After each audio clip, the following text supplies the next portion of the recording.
Not no raggedy that she comes in with a hot, cute, she's dressed and stuff and kept the nerve to be walking around introducing her to people. Okay.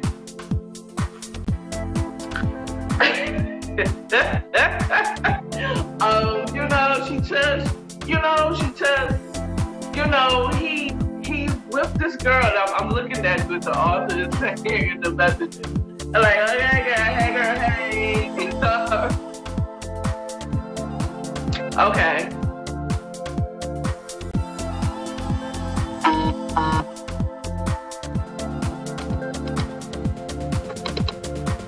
Is this gonna do it? No? Oh, you there? Yeah, I'm here. Okay. So this motherfucker goes live. You can't see, so that's good. Okay. So what about the whole connection coming to the office too?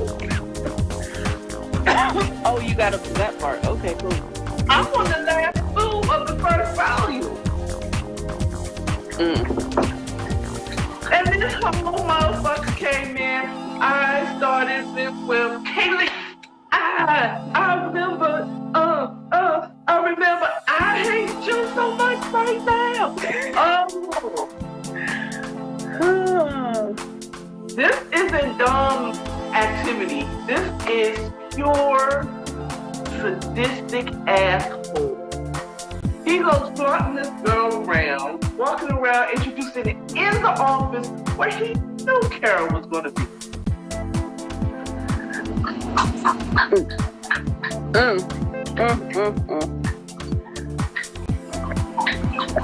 Introduced her to everybody in the office and then had the nerve to make his way right when she was trying to slip out. Okay. Look bad decent. Okay, now Karen ain't no bitch. She ain't no hoe in these streets, okay?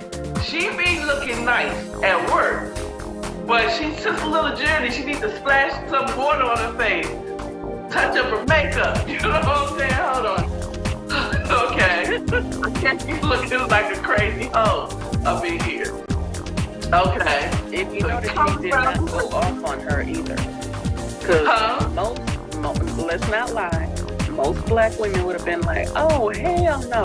Who the fuck this bitch that you got up in my face like this? Oh, no, hell you didn't. So I don't mean shit to you for real, motherfucker. Yeah. It would have been a whole scene. Wait for it. Because I was a hoe. I was like a hell no. Wait for it. Don't tell nobody. Don't give no hints. I didn't say nothing yet. I'm waiting for you to say. So they go around to everybody. He comes to her group and he introduces all her girls.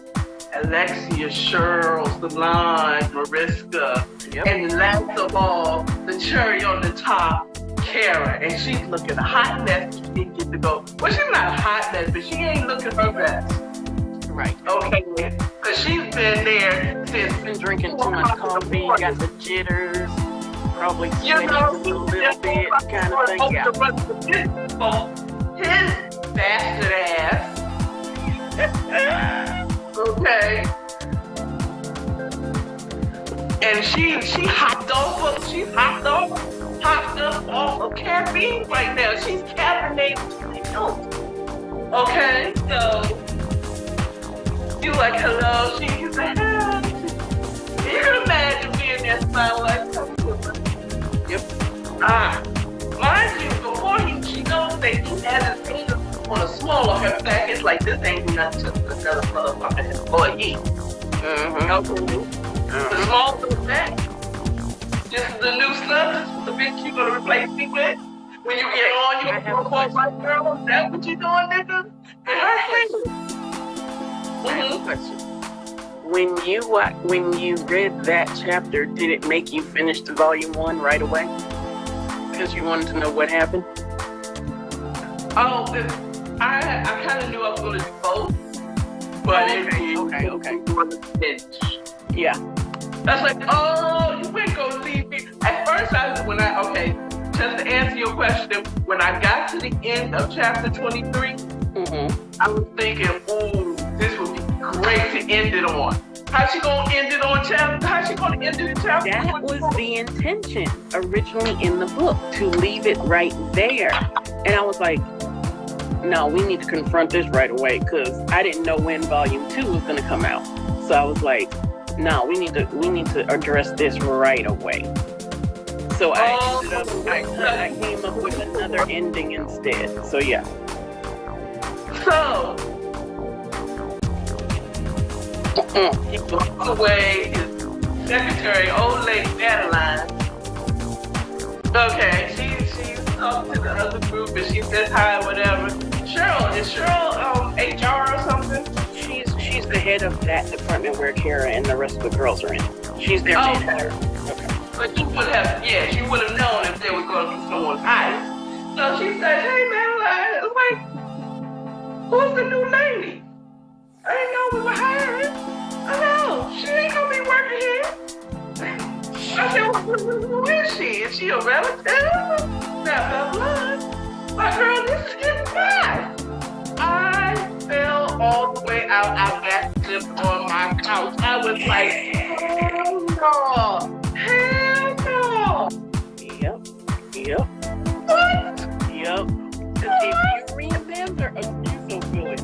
If you remember, back in the first few chapters, Drew, what he did disclose was not a lie. He told her from the get-go, because, wait, I'm pretty sure I wrote that in there, that he was separated for 2 years and he had a grown son. He did not lie to her. He said he was separated. He said nothing about, I'm divorced. He said, I've been separated for 2 years. And yes, we have a son together, and I forgot if he's 21 or something like that. I'm pretty sure he's like 21, something like that. I don't read my own book. Sorry. Once I write it, it's like, I'm done.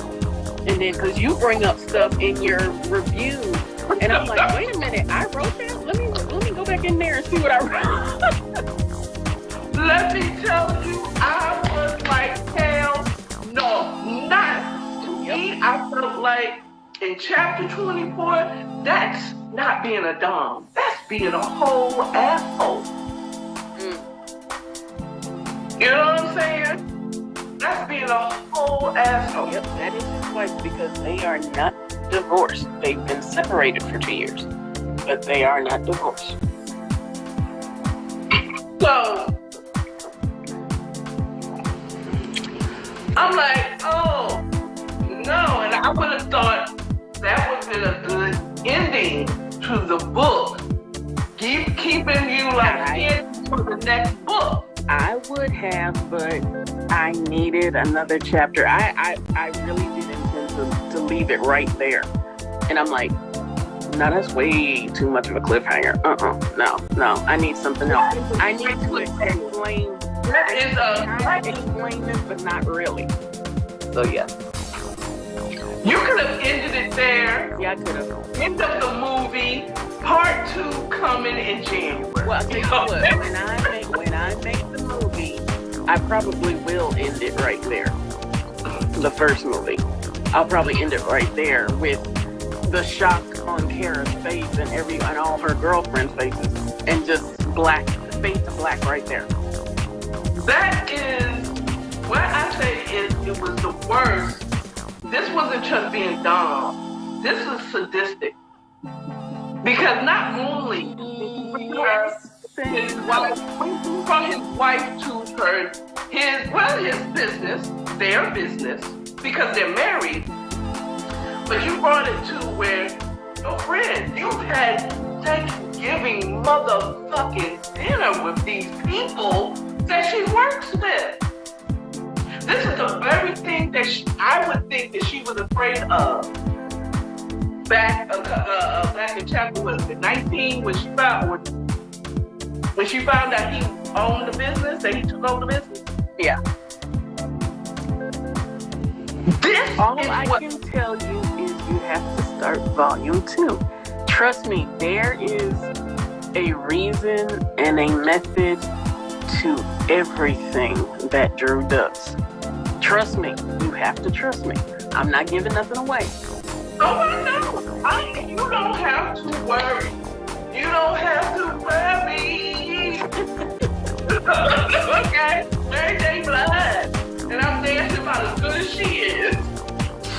long because I got a few days. But okay, y'all think it's over there. Oh no. He runs into them everywhere. Not just him, but them everywhere. She goes to the bathroom, there it is. She went for lunch, there it is. She trying to be low key.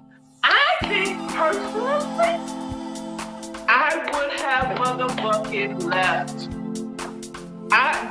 Akara, Monique Hatcher. I'm like, oh, that's a wrap. Oh, that's a different. I would have been like,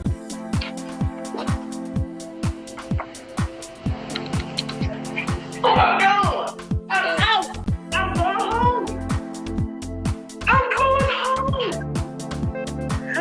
I am going home. I am not going to sit there and let him taunt me with his wife. And it's not like he's doing it like, okay, she understands that we're just a dom and a sub relationship. He knows that Kara loves him. Yep. She knows that she's falling for him. He knows he got her hook, line, and sinker. Yep. So to have her not only introduce her and then send her on her way to Australia, but he could have been worse. It could have been worse though. Oh! He could have said, ladies, I'd like you to meet my wife. He didn't say that. He was like, this is so-and-so. Paulette. This is true. He could have been like, oh, ladies, I want you to meet my better half. This is the love of my life. You know, Paulette kind of thing. But he didn't do that. This is true. Which it doesn't mean, just because she was there doesn't mean that they were together. Because they are separated. But they did have that little intimacy thing where I guess he kind of fell back into husband mode as far as putting his hand on the small of her back. Yeah. That was kind of like an insult without saying, an indirect insult kind of thing. What was the indirect? But for him, it was, but whatever. So she tried to get away. She goes to lunch. She sees them. It's like, oh, fuck. Let me just get my sandwich. I wouldn't have been there. I'd have been a ghost. Call me Casper. I wouldn't have been there. But she stuck it out like a trooper. Okay. Because this is another thing. I don't mean to keep interrupting. But people have to realize this is not your regular romance novel of the people in their young 20s. We're talking about a 35-year-old African-American woman and a 40-some-year-old Australian professional businessman. So these are not young people that's gonna be all ghetto and loud and, you know, going all up in their feelings and stuff like that. They know from life experience how to hold stuff back. So they know how to be civil, and then when they get home to their girlfriends or, you know, their boys or whatever, then they rant. But then it's like, hell no! I know Exactly. Okay. When you get home, I'm surprised